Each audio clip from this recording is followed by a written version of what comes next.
Nanindigan ng lokal na pamahalaan ng Maynila na itutuloy nilang pagpapatupad ng daytime track ban sa lungsod sa kabila ng pag-alma ng mga trucker. Ang mga apektado ng truck ban, binibigyan daw nila ng 6 na buwan para makapag-adjust sa bagong ordinansa. May ulot on the spot si Jay Sabales. Jay? Rafi, kahit sa gitna ng kabilang protesta ng magkakaibang truck association, tuloy na ngayong araw ang pag-implementa ng Manila City Hall na kanilang bagong ordinansa patungkol naman sa mga bagong alutuntunin ng kanilang truck ban. Sa isang press conference, nanindigan si Manila Mayor Joseph Estrada na itutuloy nila ang truck ban sa Maynila kahit na magsagawa pa ng kilos protesta ang mga truck driver.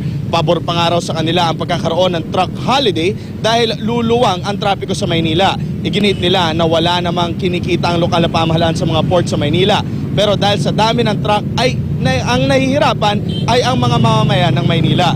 Kung ang pag-uusapan naman daw ay dahil sa haba ng queuing sa port, ang problema raw ay sa sistema sa loob ng port at hindi sa lansangan ng Maynila.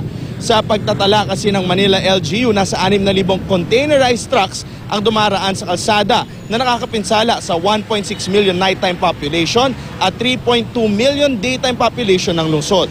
Sa reklamo naman na 1,500 pesos na multa at halos 7 hours na pila sa pagtubos ng lisensya sa City Hall. Sabi ni Vice Mayor Isko Moreno, di nila gusto kunin ang pera nila o maaksaya ang oras nila, pero para daw di magastusan at maperwisyo ay sumunod na lamang daw sa batas.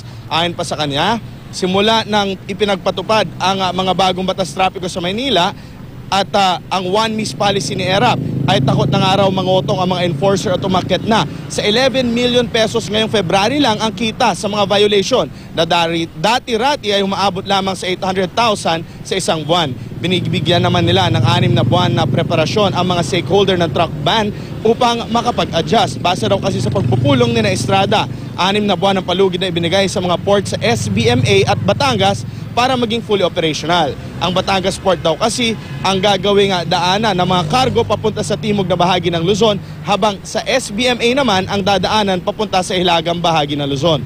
Dapat nga raw nating tandaan na base sa pag-aaral ng JICA, nasa 2.4 billion pesos a day ang nawawala sa kita ng gobyerno dahil sa trapiko, kaya naman dapat lamang daw na ipatupad ito. At ang sinabi ng lokal na pamahalaan ng kanilang pinapatupad na truck ban ay base na rin sa ginawa ng dating Pangulong Marcos na coastal line. Kung mapapansin ninyo dito sa aking likuran, ngayon kasi ay bukas ang window para sa mga truck, pero sinarado nila yung mga kalsada ng UN, Pedro Hill at katulad nito sa Quirino.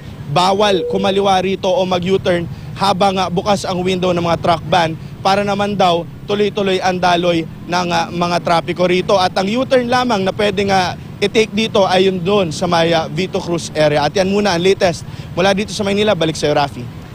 Maraming salamat, Jay Sabales.